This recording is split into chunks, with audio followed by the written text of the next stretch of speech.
Today I'm going to talk about three Indian chiefs, Squanto, Massasoit, and Samoset. Little is known about the chiefs' early lives, but they probably grew up in similar ways. I learned that Wampanoag families lived together in villages, and in the winter, they moved into their own homes along the coast in spring and summer months. Children learned about the lands through stories. They listened to their families talk about traditions and their history. Children helped pick crops and scare away crows. They also gathered food such as berries. They also made arrowheads and tools such as knives out of stones. Children also trapped small animals. First, I will talk about Samoset. He was an Abenaki leader in the area which is now Maine. Samoset was the first Native American to speak with the Pilgrims at Plymouth Colony in 1621. He was visiting Massasoit, the chief of the Wampanoags. Massasoit sent Samoset to investigate the Pilgrim settlement. Samoset knew some English. He learned the language from English fishermen. He informed the Pilgrims that Massasoit was the most powerful leader in the region. The Pilgrims provided Samoset food and drink and a place to spend the night. Samoset returned to the Native Americans, and they decided to bring Squanto along to talk to the Pilgrims because he knew the best English. The most information I found was about the chief Squanto. Squanto is also known as Tisquantum. He is also part of the Patuxet tribe. Historians think he was born around 1585 and died in 1622. The Patuxet tribe was a part of the Wampanoag Confederacy, which is a group of 60 villages that worked and traded with each other. The reason that he's important is because if Squanto wasn't here at that time, then the Pilgrims wouldn't be able to talk or communicate with each other as effectively. Squanto was a primary interpreter since he knew the best English. He learned the language so well from being in England. He ended up in England because he was kidnapped. There are a few stories about Squanto being kidnapped.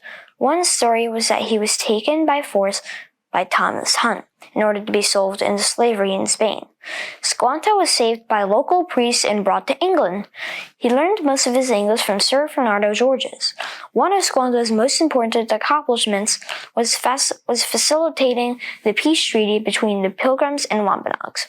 Lastly, I will talk about the chief Massasoit. Massasoit was born in 1590 and died in 1661. He was a Wampanoag chief in the 1600s. Wampanoag means people of the first light.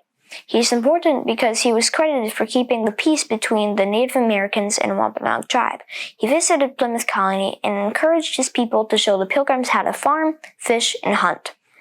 One of his greatest accomplishments was the negotiation of the peace treaty, which lasted 50 years. One interesting fact about Massasoit that when he was sick in 1623, he was nursed back to health by the Pilgrims.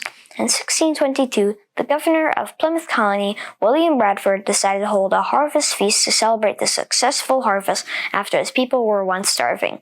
Massasoit and 90 of his people joined the feast and brought food to share. The celebration lasted 3 days.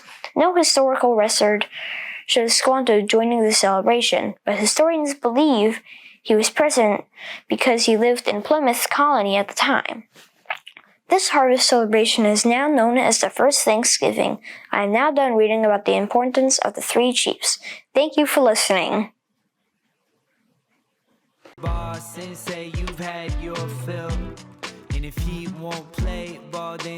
They gathered food such as berries. One of his greatest accomplishments was the negotiation. One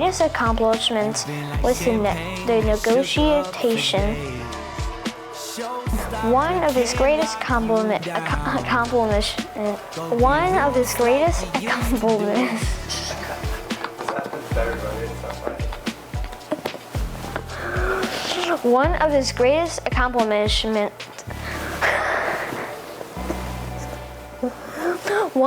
greatest accomplishments was the negotiation of Don't read it, just say